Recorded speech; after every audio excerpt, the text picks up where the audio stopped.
नमस्कार, राधे राधे सबको। एक कोलकाता की छोटा सा ट्रिप में चलते हैं और भगवत वाणी सुनते हैं। एक सेकंड का हिसाब होगा।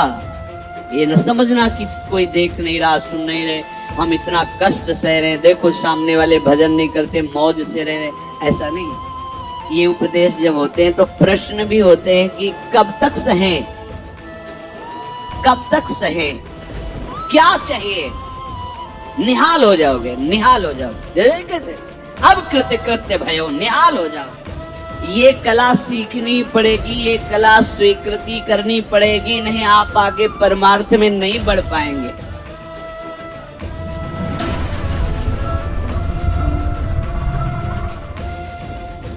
अब हमको जो भगवान उपदेश कर रहे हैं कि इस कर्म जाल से कैसे मुक्त होना है, क्योंकि अवश्य में भोक्तव्यम कृतम कर्म शुभाशुभम, भगवत वाणी भोगना पड़ेगा निश्चित।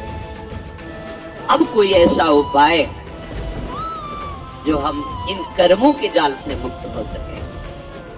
भगवान कह रहे कि जो भी आपके द्वारा हो रहा है,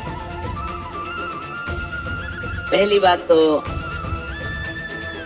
जो कर्म हो रहा है वो प्रमाणित होना चाहिए, गुरुजनों के द्वारा शास्त्र सम्मत। मनमानी आचरणों की यहाँ चर्चा नहीं, यहाँ जो है तस्मात् शास्त्रम प्रमाणम थे।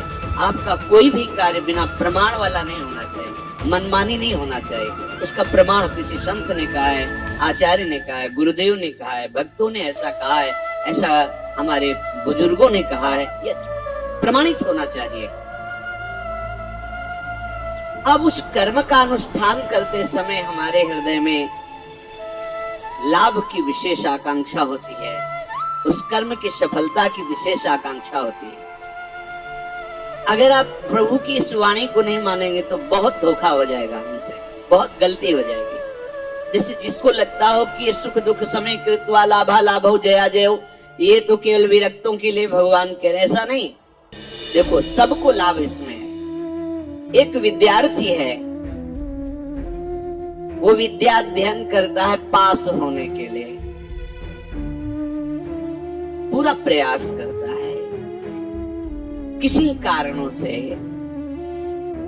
खेल में ज्यादा बुद्धि होने से, प्रमाद बुद्धि होने से, या प्रयासरत है उतना मानसिक प्रबलता ना होने से चूक हो गई, उत्तर नहीं दे पाया और परीक्षा में फेल हो गया।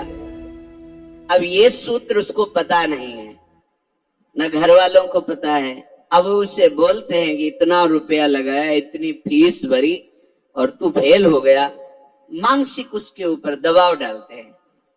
वो शास्त्र ज्ञान से रहित, विवेक रहित बालक विचार करता है, घर वाले भी असंतुष्ट हैं और पास भी नहीं हो पाया, अब क्या करें। बोले मर जाना अच्छा है। देखो कई ऐसी घटनाएं सुनने को मिलती